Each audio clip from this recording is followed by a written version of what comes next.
Buenos días, buenas tardes, buenas noches. Estamos en un nuevo episodio del podcast de La Lobera, Feminismo desde cero o Feminismo cotidiano. Con mucho gusto las y los saludo a todas las personas que nos están escuchando para contarles que en este episodio vamos a tratar, fíjense ustedes, hemos hablado tanto de feminismo, se nos olvida como la parte cotidiana. Es decir, la experiencia de las mujeres. ¿Dónde andan estas mujeres? Yo tengo hoy una invitada especial, una invitada sui generis, porque fíjense ustedes, ella en realidad a estas alturas de la vida ya lo aclarará. Es sobre todo una mujer empresaria, que le ha ido bien, empresaria de medios de comunicación o de empresa de comunicación. En su vida se ha dedicado a especializarse en asuntos aeronáuticos y en la aeroespacial. Imagínense, lo sabe traducir, se lo sabe contar a la gente. Pero luego se le ocurrió estudiar hasta que se hizo doctora en historia del pensamiento. Y su tesis fue sobre Sor Juana Inés de la Cruz, ya nos aclarará. En el camino, a Rosario, que la conozco hace mucho tiempo, ahora les diré cómo se llama, se hizo feminista en la práctica. Ella participó, si quiere nos contará, en un movimiento social y político en el que participó en la organización de las mujeres. Y actualmente, además de todo eso que hace, escribe en los periódicos de esta cuestión de la aeronáutica. Ella, como empresaria, tiene una relación, pero nos va a contar cómo, o está en el Consejo Consultivo promotor de una cosa que se llama Centro de Investigación de la Mujer en la alta dirección del Instituto Panamericano de Alta Dirección de Empresa, que yo entiendo, porque ya hemos platicado en otro momento, que es como un centro de capacitación y de investigación. Bueno, ya me va a aclarar, porque ya me está poniendo la cara así de estás equivocada. Entonces les presentaré a Rosario Avilés Sánchez, que estudió periodismo en la escuela Carlos Septién García. Tuvo que ver con esa escuela, si quieren nos los cuenta, hace ya algunas décadas que salió de la escuela. Rosario, muchas gracias por aceptar venir al podcast de La Lobera. Muchas gracias, Sara. Ahora sí que estoy en el mejor lugar donde podría estar. Muchas gracias por invitarme. Muchas gracias, Rosario.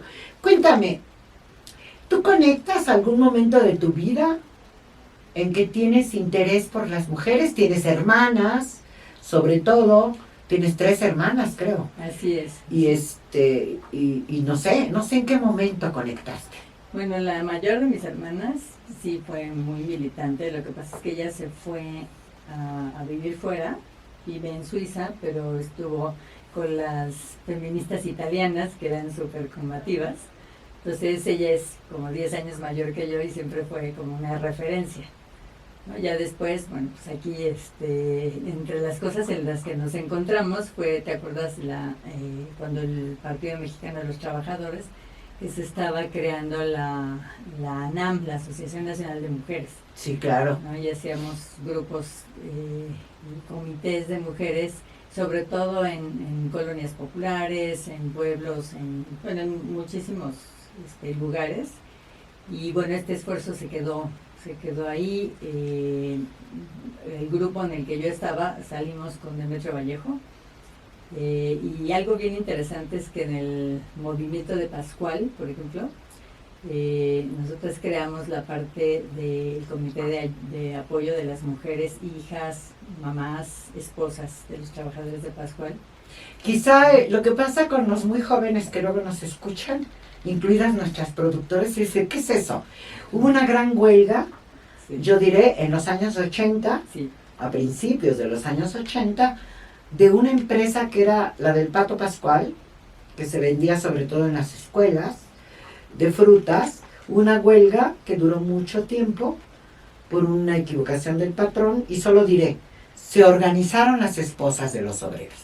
Y fue una lucha en la calle, boteando, fue muy grande, y por supuesto participa el grupo con el que tú estás ahí con Vallejo y con el PMT, Así ¿verdad? Así es. Pero eso fue, fíjense, en los años 80, ¿sabes hace cuánto? Sí. ¡Qué horror! Hace casi 40 años. Sí, exactamente, exacto. Entonces ya se estarán imaginando mi edad. No, hombre, usabas tobilleras, yo te conocí. No digas que no. ¿Y luego? Y luego, bueno, ya eso terminó ahí porque pues ya pasaron otras cosas, se fue Vallejo, el PMT, etcétera. Y ya yo me dediqué al periodismo, entonces estuve en varios periódicos, fui de las fundadoras del Economista.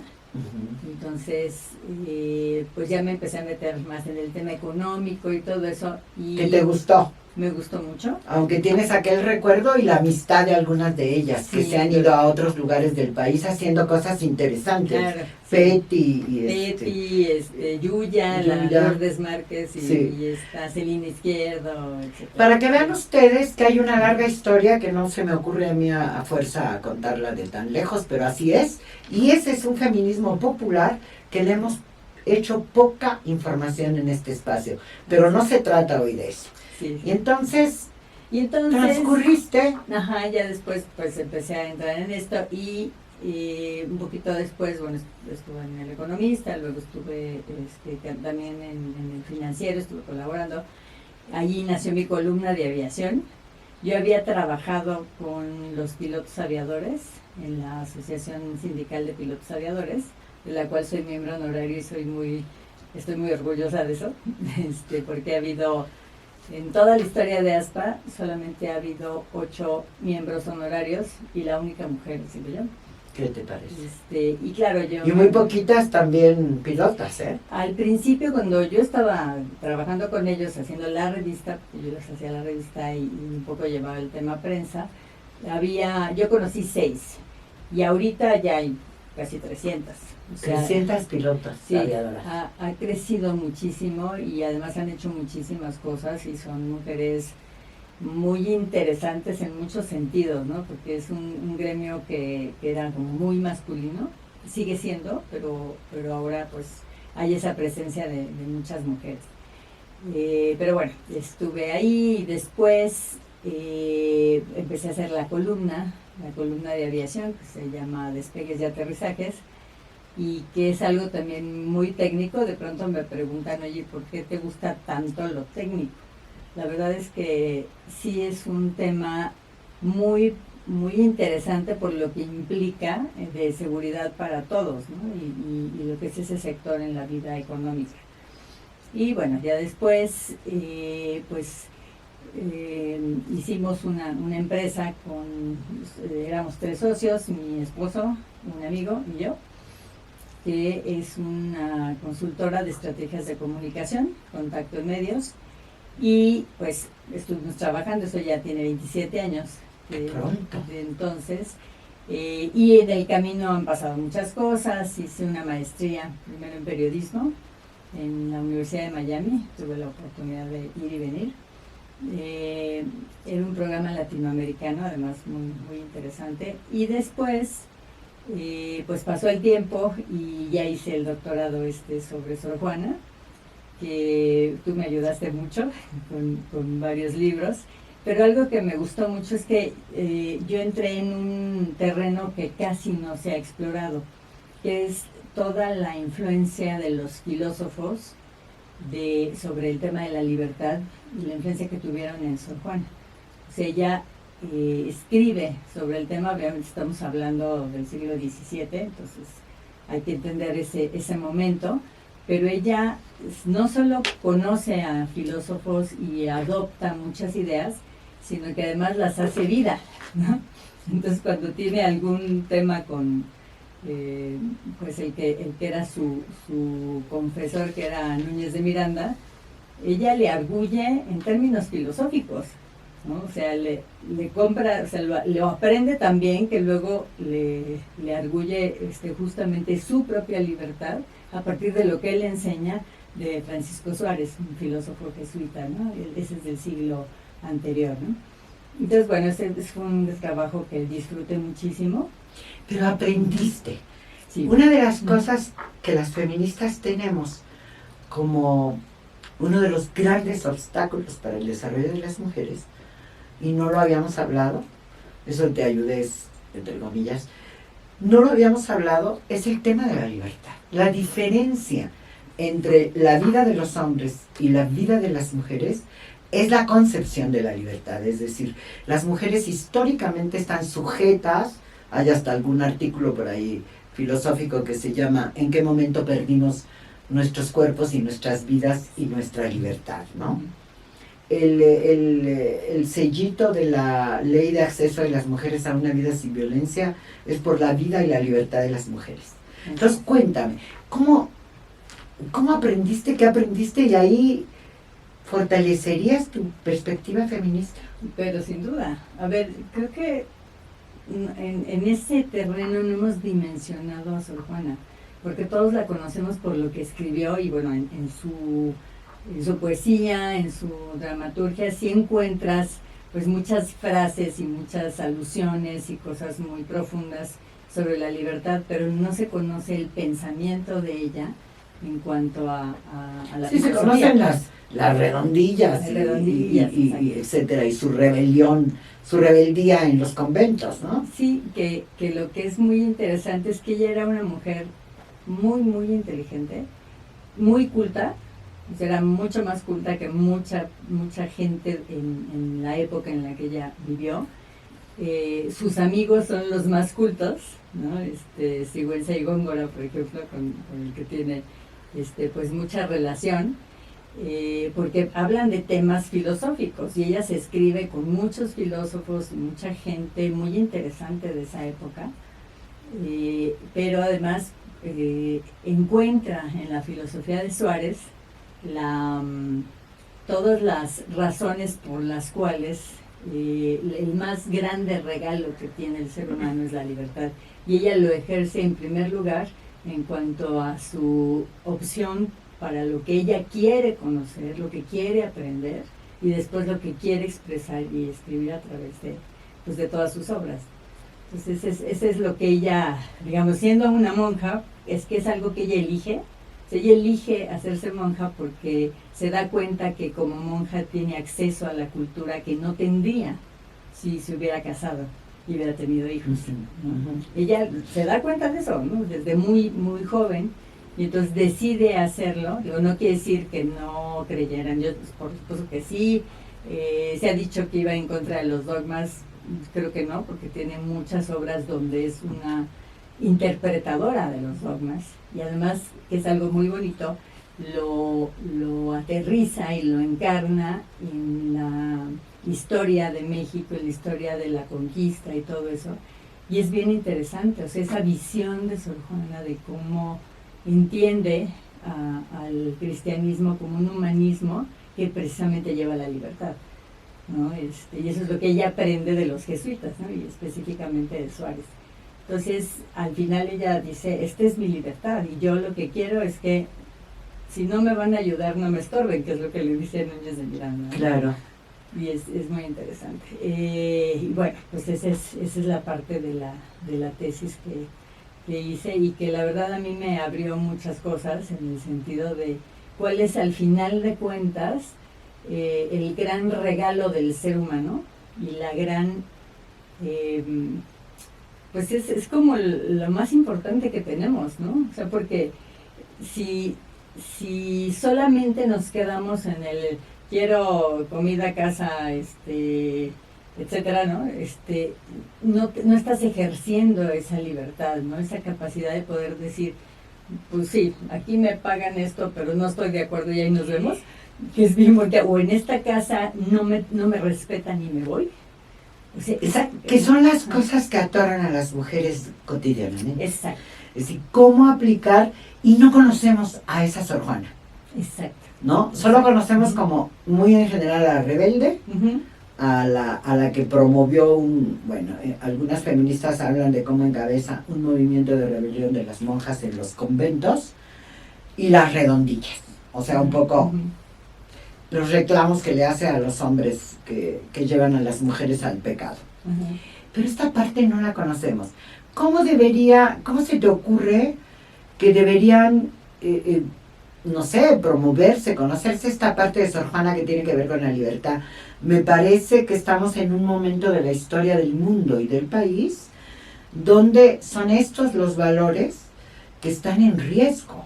Si no los tuvimos nunca las mujeres, encima están en riesgo entre los populismos y las dictaduras, ¿no? Ajá. Es decir, esta censura sistemática, los que piensan distinto a mí, está afectando la libertad. Y para las mujeres es volver al autoritarismo de lo que queremos pensar que pasó de moda de los maridos superautoritarios, pero no es cierto. No, también existen esa figura de otra manera en las naciones, en los pueblos, ¿no? O sea, pues sí, me pega, me maltrata, me trata muy mal, no me da poquito y tal, pero es mi viejo. Ajá, Y entonces sí. me siento segura, ¿no? Que Sí. ese es vaya, es que como la disyuntiva que tenemos, ¿no? O sea, ¿qué quiero? Una seguridad que no me está dando alimento a mi alma, o la libertad que al mismo tiempo es así como es muy retadora, porque de pronto dices, híjole, y ahora yo me tengo que valer por mí misma. Entonces, ¿te acuerdas de ese libro de Miedo a volar, no? Sí. Y también, a lo mejor por eso me encanta la aviación, porque es justo eso, ¿no? De Erika Young. Sí, exacto. De Erika Young, la exacto. autora. Y Miedo a volar. Y a lo mejor te gusta la aviación. O sea, está conectada con lo de la libertad. Sin duda, porque además, a mí, digo, ya sé que tiene muchas cosas técnicas y por qué un avión vuela, tiene una serie de razones técnicas, ¿no? De por qué. Pero cuando tú vas allá arriba, de pronto te haces consciente de que, oye, es que lo que me está sosteniendo es el aire. Y eso es así como, ¡oh, qué barbaridad!, ¿no? Y es una maravilla. O sea, el saber que vas ahí, que estás bien, porque decidiste ir para adelante, ¿no? Entonces me gusta mucho esa metáfora, ¿no? Por eso, pero son como las cosas que tendrán que encontrar las mujeres en su vida cotidiana. Así es. ¿No? Que están atadas a una serie de condicionamientos que aprendieron. Es decir, qué difícil se nos hace decir que no nos gustaban mucho tener los hijos, ¿no? O qué difícil se nos hace decir, me equivoqué, no debí haberme casado nunca. Y ese es miedo a volar. Claro, es eso, ¿no? O sea, el decir, híjole, y ahora, si no tomo este camino, que es algo muy bonito de Sor Juana, o sea, ella hubiera sido, porque era muy bonita y era muy buscada en la corte, o sea, hubiera sido una gran dama con sus hijos y lo que sea, pero ella sabía que eso le iba a quitar lo que más deseaba en la vida, que era aprender, leer, escribir, ¿no? Y se decide, ¿no? En un ejercicio de libertad, decide irse a ese convento, a San Jerónimo, ¿no? Que ese Claro. es otro tema interesante. Algún día platicaremos de la educación de las mujeres y San Jerónimo. Ay, Dios mío. Que ¿Tuvo que ver San Jerónimo? Claro, es una cosa de las muy interesantes que encontré, ¿no? En la investigación. En la investigación, que él había hecho un método para que les enseñaran desde que eran niñas a las mujeres a leer, ¿no? Entonces, Que sigue siendo una aspiración cuando yo pienso en Malala, Malala, ¿no? Que se enfrenta a los talibanes, sí, Malala es la Sor Juana del siglo XXI, ¿no? que no la hemos pensado así, ¿verdad? Pero fue exactamente lo que abrió. ¿Tendrá alguna relación en la investigación? ¿Te encontraste esta influencia de las monjas de Sor Juana de San Jerónimo como institución en las demandas de las mujeres del siglo XIX? La demanda principal de las mujeres del siglo XIX es que se abran las escuelas para las mujeres. Claro, y ella lo dice desde el siglo XVII. O sea, aboga muchísimo por la educación de las mujeres. Precisamente esa es parte de la propuesta de ella. O sea, que tengamos acceso, que podamos leer, que podamos aprender latín, porque esa era la gran barrera. Ella aprende latín gracias a Núñez de Miranda, ¿eh? Uh-huh. Y siempre se lo reconoce. O sea, Núñez de Miranda le paga los cursos de latín y es así como le abre el mundo, porque en ese momento es como ahorita el inglés, ¿no? Y entonces puede abrir cualquier libro. Sí, claro. O sea, ella puede leer Aristóteles y puede leer a Tomás de Aquino y a los filósofos, el mismo Suárez, que aunque era español, escribían en latín. O sea, toda la filosofía en esa época estaba en latín. O sea que es la gran puerta.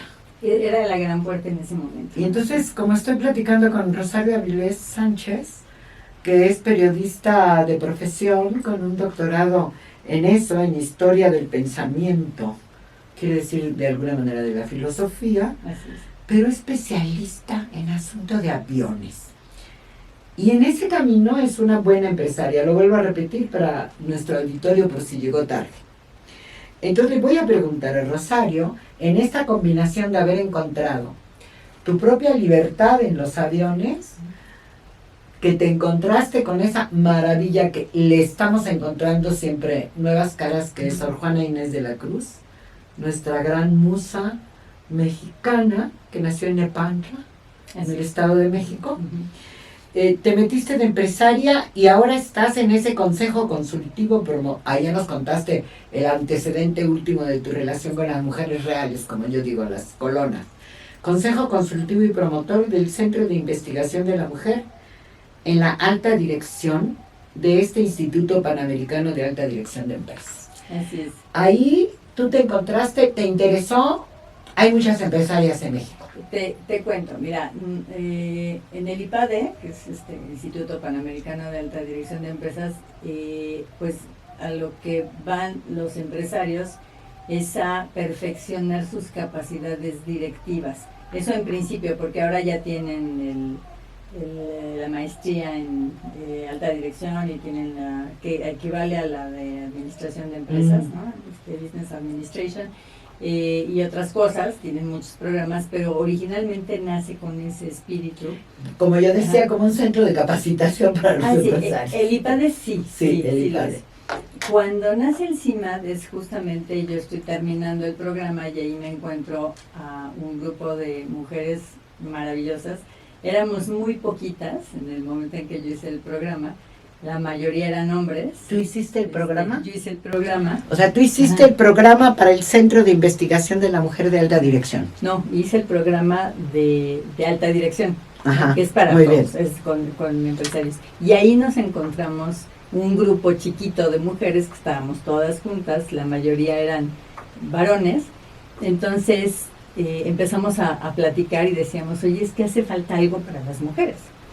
Y bueno, total, pasa un poquito de tiempo, el que retoma esta idea cuando nos escucha que estábamos queriendo hacer algo es Alfonso Bolio, que era en ese momento director, y Marta Rivera, que era secretaria general. Y Marta, justamente, ella es una gran académica, se reúne con nosotros y nos dice, a ver, hagamos un centro de investigación, ¿no? Y ayudemos a que haya suficiente soporte académico para que podamos hacer más cosas en favor de las mujeres empresarias y ejecutivas, porque también hay mujeres directivas que no son dueñas de las empresas, pero están en posiciones de liderazgo y que son, desde ahí es de donde vienen las políticas que apoyan a la mujer en el trabajo, ¿no? Porque obviamente tú como mujer, si eres directora, si eres consejera de una empresa grande,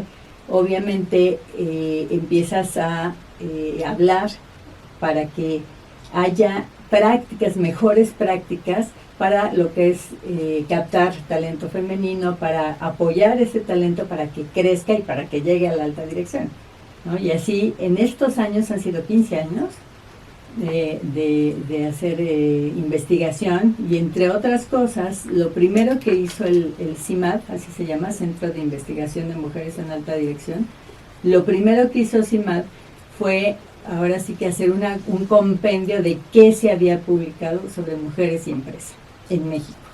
Esto nos lo hace Gina Zabludowski, que es una gran investigadora de la UNAM.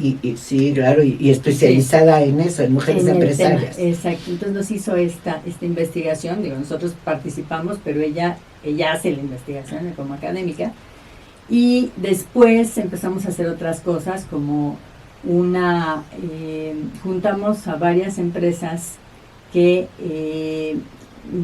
en México, establecidas en México, casi todas eran multinacionales, pero establecidas aquí, con las mejores prácticas que adquirieron de sus matrices para esto que te digo, para captar talento femenino, para ayudar a que ese talento creciera y para llevarlo a la alta dirección, ¿no? ¿Tú dirías que tiene una perspectiva feminista, que están preocupados por la igualdad entre los hombres y las mujeres, que es un fomento a eso? Esa es la idea, o sea, justamente es darle las condiciones en la empresa a la mujer para que pueda acceder a cada vez a puestos más de dirección, altos, ¿no? De dirección, para que se capacite, para Ajá. que encuentre a lo mejor su vocación. Sí, para retener ese talento, ¿no? Porque hay mujeres muy valiosas que en cierto momento de la vida dejan de trabajar porque tienen hijos, ¿no? Y entonces, pues tienes que tomar una decisión en cierto momento de tu vida, ¿no? Y muchas truncan sus carreras por eso. Entonces las empresas empezaron a darse cuenta que estaban perdiendo talento. ¿Por qué? Pues porque las mujeres se iban.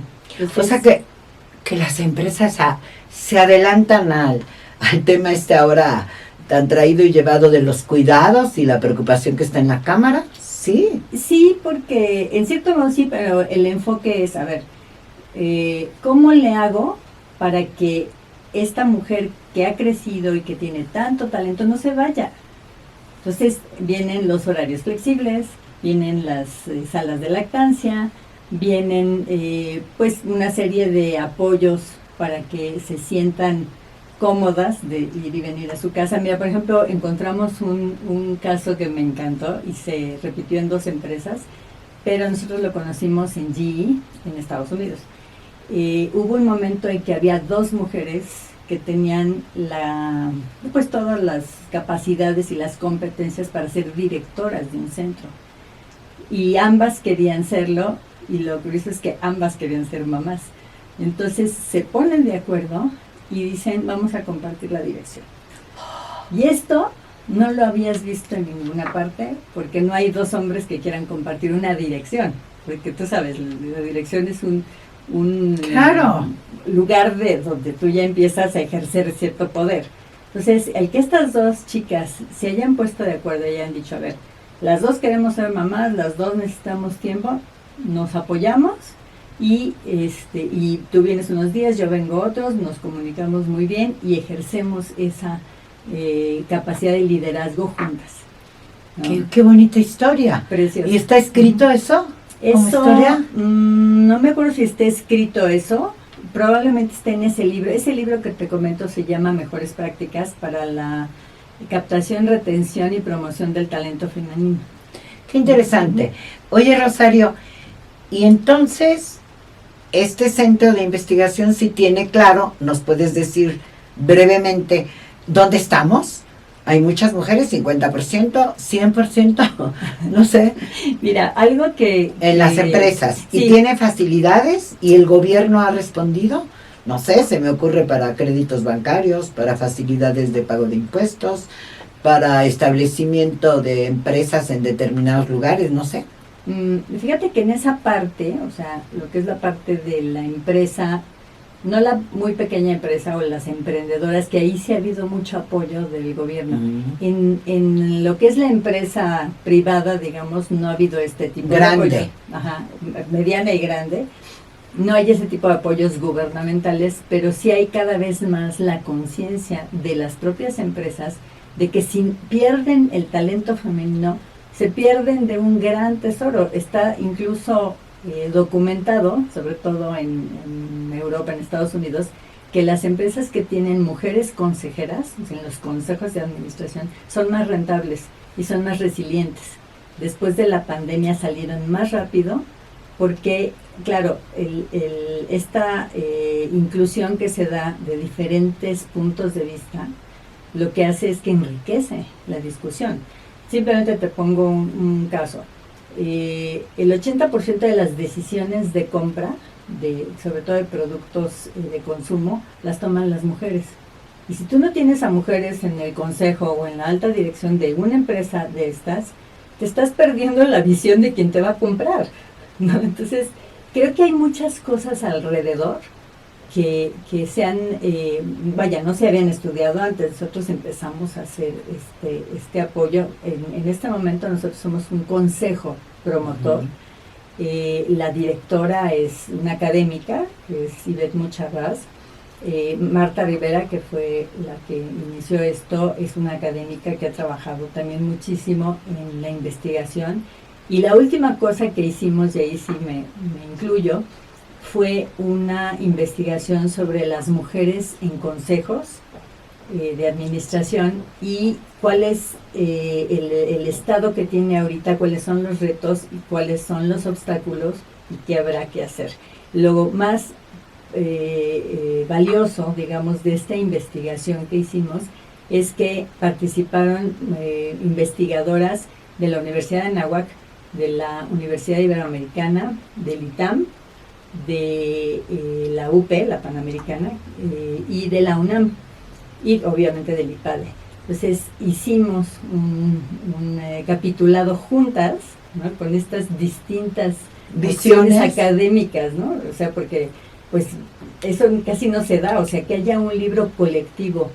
Sí hay muchos, ¿no? Pero no con esta visión integral de todas las académicas en esa misma dirección y con una lógica. Y ese salió hace poco, de hecho todavía no se presenta en el IPADE, está por presentarse el IPADE hace 3 de los capítulos, y los demás cada una de las opciones académicas de las que estaba hablando. Pero eso es parte, creo que es una diferencia con otras propuestas académicas que hemos visto, porque hay una enorme camaradería entre nosotras de estar trabajando juntas en un proyecto en el cual creemos muy internamente, ¿no?, muy entrañablemente. Entonces, este libro es mostrar que hay pocas mujeres en este momento y la importancia de que haya más mujeres en los consejos de administración de las empresas, ¿no?, y que haya más consejos de administración en empresas, porque México tiene muy poquitos consejos de administración, o sea, no somos un país que vamos para allá, o no lo hemos sido, pero hay que hacerlo, porque es muy importante, es esa parte cuando nos hablan del ESG, ¿no?, del tema de ambiente, impacto social y gobernanza. Estamos hablando, cuando hablamos de gobernanza, de un consejo al que la dirección de una empresa le tiene que dar cuenta, tiene que ser transparente, tiene que adoptar las mejores prácticas adentro, ¿no? Sí, resulta que tal vez esto está en el terreno de la humanización de las relaciones en las empresas. Así es. Este dictador que es el tiempo, ya lo sabes, nos tenemos que ir, que despedir, pero creo que queda pendiente. Hemos tenido una plática con una mujer multifacética, ya se dan cuenta, es una periodista que averigua, que iba a trabajar en relaciones públicas y prensa con los pilotos, que aprendió el tema, que se profesionalizó y sabe qué es eso de volar. No en términos de volar como loca, sino de la parte científica de los aviones. Y bueno, después se encontró volando, o cómo se enseña a volar a las mujeres desde el conocimiento a través de Sor Juana. Creo que hemos tenido una plática especial, verdaderamente. No les voy a contar dónde conocí a Rosario, pero la conocí chiquita. ¿O lo puedo decir? No lo voy a decir, pero Rosario era mi vecina, eso sí puedo decir. Y gracias a la biblioteca de su papá, yo estudié periodismo. Entonces estamos en el podcast de La Lobera, de la Organización Editorial Mexicana, producido por Natalia Castañeda Páez, por Hanani Araujo Santamaría, y gracias a Tania Domínguez. Este día es que nos podrán no solo oír, sino mirar en el YouTube. Y nos vemos en la próxima. Agradecemos otra vez a la OEM por este espacio de escuchar las voces de las mujeres.